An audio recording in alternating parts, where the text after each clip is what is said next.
I'm CBS 19 Chief Meteorologist Travis Koshko for Seville 107.5 and 1260 WCHV.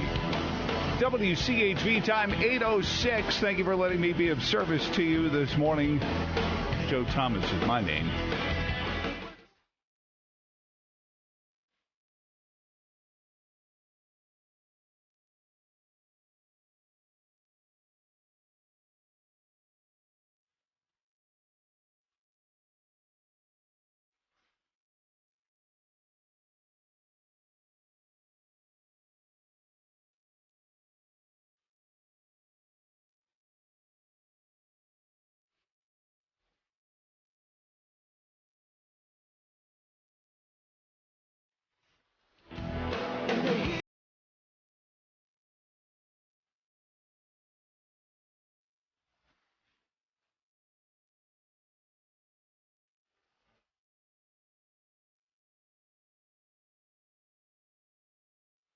Joe Thomas in the morning. Welcome back to the program. Author of the amazing book, The Battle for the Soul of Islam, and, of course, the founder of the American Islamic Forum for Democracy, Dr. Zuhdi Jasser.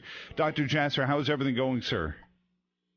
Great. It's always great to be with you, Joe. Thanks for having me back. Not at all. And I'm hoping that we have a happy prologue or epilogue to the book, perhaps a follow-up where we finally win that battle. But I wanted to start off with the president's address to the gathering in Riyadh and some of the comments by President al-Sisi as well, where he said, you can do the impossible. For the first time, a president spoke in the same tones that you've been speaking for so long, that the Muslim community needs to rise up and point out the minority that are causing all these problems. Was this hopeful for you? Do you carry a skeptical view of we'll wait and see?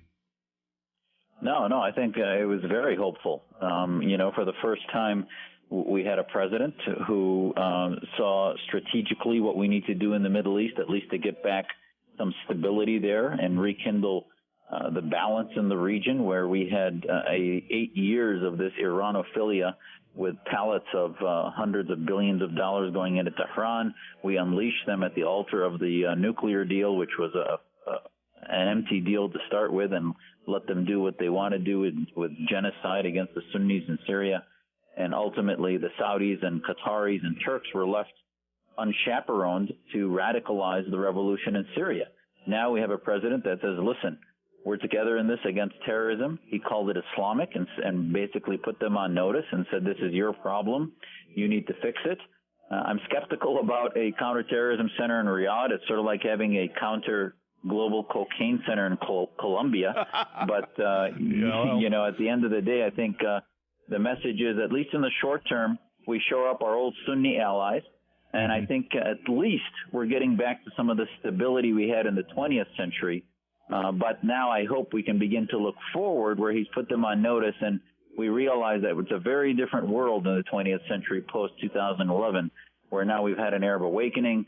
These dictators that he was speaking to are on notice, and that they have revolutions. Their populations are roiling with discontent.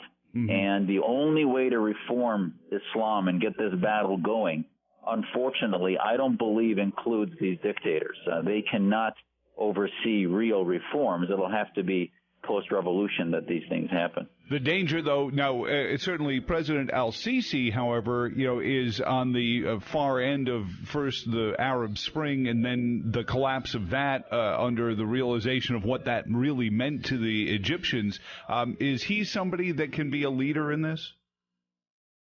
Well, I think he also is another one of these dictators that, certainly on the spectrum of tyranny, he's a little more moderate, but he's jailed journalists. He has continued to enforce blasphemy and apostasy laws. Churches have been attacked by the Brotherhood under his watch, and his response has been to be basically more autocratic, and that's not the way to solve these problems. I think he gets the problem, but the solution, these dictators rarely use words like freedom, democracy, liberty, free speech, and ultimately they see those principles of universal human rights being perhaps they may admit privately it's a solution to reform, but in the long term, they see it as numbering their own days. So it's a suicidal thing for tyrants to participate in liberalizing media, if you will. So, I think in the short term, he's with us against ISIS. I think he'll help balance out the Shia crescent. I mean, just 2 days ago, a Shia general in Iraq said that the Shia crescent now needs to become a Shia full moon. I mean, this is where Obama left the region. Yep. So in the short term, these dictators, I think are at least our allies, the Sunni side of it is. And for anyone who thought that, Trump might be too close to Russia, I guarantee you after what happened in Riyadh yesterday, or this week, there's not too much cheering going on in Moscow who's all in with Assad and Iran. And that's part of it is, he's pumping in and out through that area, Russia is, and it is sort of that old Cold War, proxy war we're seeing starting to brew in this case. But is it important also, do you think the Muslim community in the Middle East is starting to grasp the fact that these radicals are killing as many, if not more, Muslims than they are Christians, and that it's their own family members that are at risk? Or is it a sort of 30s style mob thuggery, and any dissent is going to be quieted by the fact that somebody just wants to go shopping at the mall without having to worry about getting blown up, so they'll capitulate?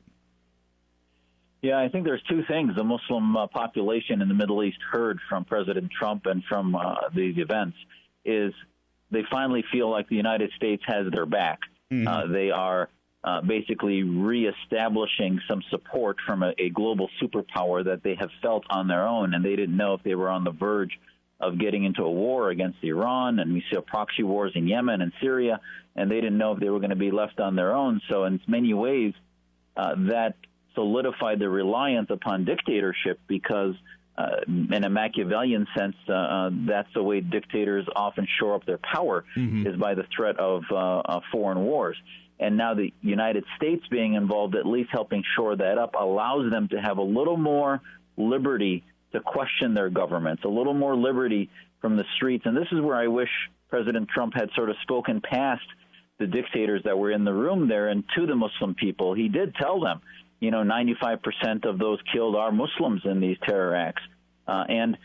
I think that ultimately part of the role of the leader of the free world is not only maintaining stability from regional wars, but also speaking to those who are in prisons, the people at homes who realize they don't have the rights that we do in the West, that we don't have double standards where we expect some rights different for our own citizens from what we do for theirs. Okay. Dr. Jasser, I've got to run to a break here. Hang on to the line a second, and we'll finish this up. Dr. Zuhdi Jasser, AIFdemocracy.org. Catch your home today on 107.5 FM and 1260 AM WCHV. WCHV time 8:23, visiting with Dr. Zuhdi Jasser, American Islamic Forum for Democracy. Dr. Jasser, thank you for your visit and your time talking about the president, especially with the Muslim leaders in Riyadh the other day. You said you weren't you thought there could have been more said about human rights? So I think it was a little light on human rights, and I think ultimately this was the first salvo, and I hope that in the next months to years, the Trump doctrine will include a little more. I didn't like the statement where he said, we're not here to lecture you. That was probably to King Salman and the other monarchs, but not to the Muslim people. I think they want their governments to be directed by the free world leadership. Well, and speak to that, because we've seen attempts at building democracies in these collapsed dictatorships, and it's a long, hard process, and maybe the American media especially doesn't have the patience for this sort of messy process of giving people the right to petition, all the rights that we take for granted here that have never had those rights in generations. They can't remember a grandmother or grandfather talking about the good old days when they used to be able to vote like the old Soviets. Maybe there was a grandmother that said, boy, things were better 100, 50, 60 years ago. There are no great grandmothers saying how great it was before the dictators in some of these countries. And you're spot on. I mean, that's why my grandparents and my parents escaped in the late 60s as refugees from the Ba'athis of Syria, because they felt that revolutions just weren't going to happen. Fast forward to 2011, sure enough, from Libya to Syria to Egypt and Tunisia. These governments are all weakening, and they see their days numbered. And I think the difference is social media. I think the difference is a world that is beginning to focus on individual rights rather than tribal groupthink in many ways because of social media. So, this is the issue, is that the president of the United States, I think, needs to look in their vision.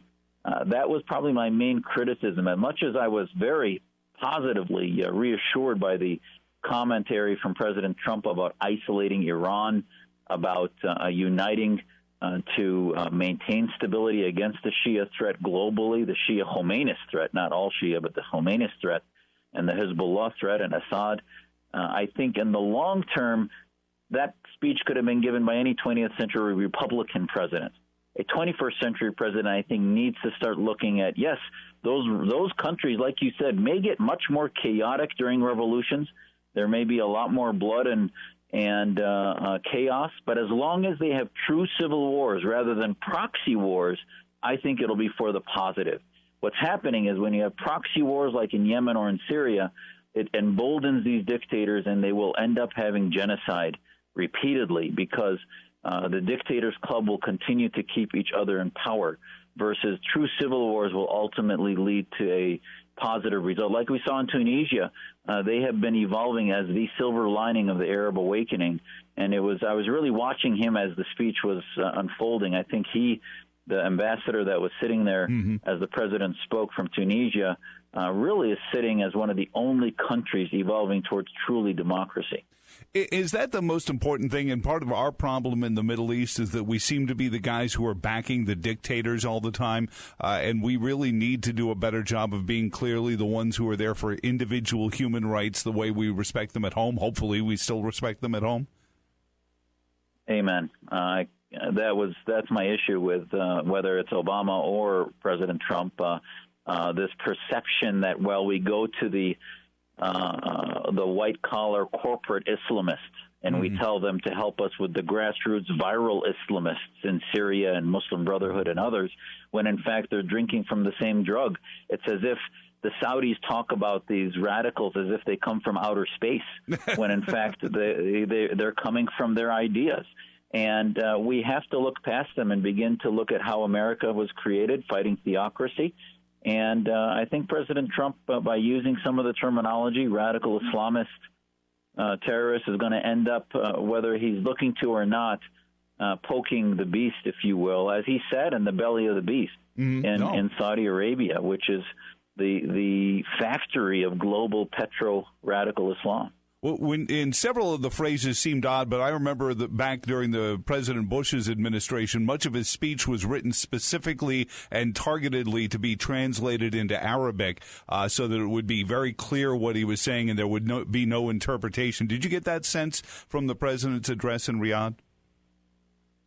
Yeah, I think, there was probably a lot more political correctness than I would have expected from somebody whose brand is about anti-establishment and speaking truth to power. But again, it's a first step.